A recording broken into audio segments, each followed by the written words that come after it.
All right, well, I did a video about my Cloud9 Cruiser AR bicycle seat, and I had some issues with it at the beginning, and it was based on a false premise. So anyway, it was a short video, so here it is. If you've already seen the video, skip ahead a minute. It's going to be, vertical screen, that video. And hey, I'm Big Lou, and you're watching Big Lou 2, and it's going to be a review of the Cloud9 AR Cruiser seat. All right, I put this Cruiser 9 seat on my Electra Cruiser 1, which I was modifying to a 3-speed, went ahead and upgraded to the C9 seat.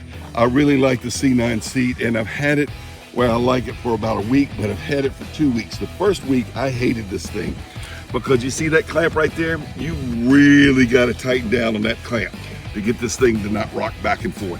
You can see I kind of boogered up the nuts right there with ratchets and whatever I could. Really had to force it to get it on there. And I would think it's tight enough and it would still move. And I would think it's tight enough and it would still move. And I don't know why I don't have it so tight that that bolt's not breaking, but I really had to work with this to get that tight enough to not move on me. But then again, I'm a big guy. But once I got it, man, I like it. So anyway, Cruiser 9 AR seat, it's a great seat. All right, bottom line is I'm loving the seat. I really am.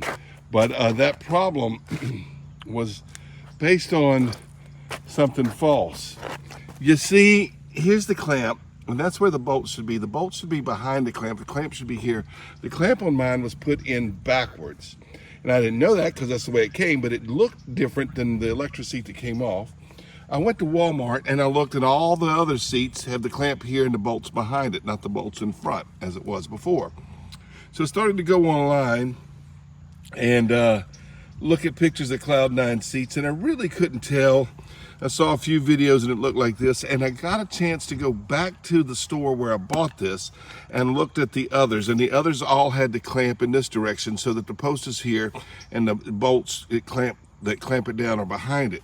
So now I'm able to just tighten them up a little bit, and it doesn't rock back and forth. It doesn't rock side to side, never did. It just rocked back and forth. It was real hard to keep it tight in that other one. So anyway, I want you to know that I am loving the Cloud9 seat on this Electra Cruiser 1 that I upgraded to 3-speed. Anyway, I recommend the seat. I'm really happy with it now.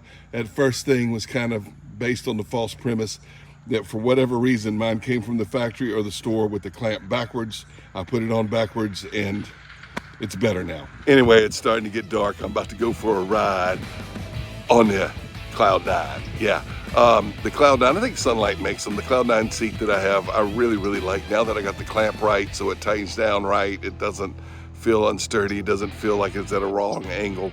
I don't know why it worked, but I had to take the whole clamp out and turn it around. It's not just you can flip it over, because there's a top to the clamp where the pipe can't go in any higher. So I had to take the whole clamp apart and flip it all the parts around and put it there. So I don't know why it was like that in the package. It was. If you buy one, make sure that the post seat clamp is first and the bolts that tighten it down are behind the seat post, okay? If it's not like that, that's not the way it's supposed to be. Thanks for watching Big Lou 2. Time for me to go on a ride, y'all.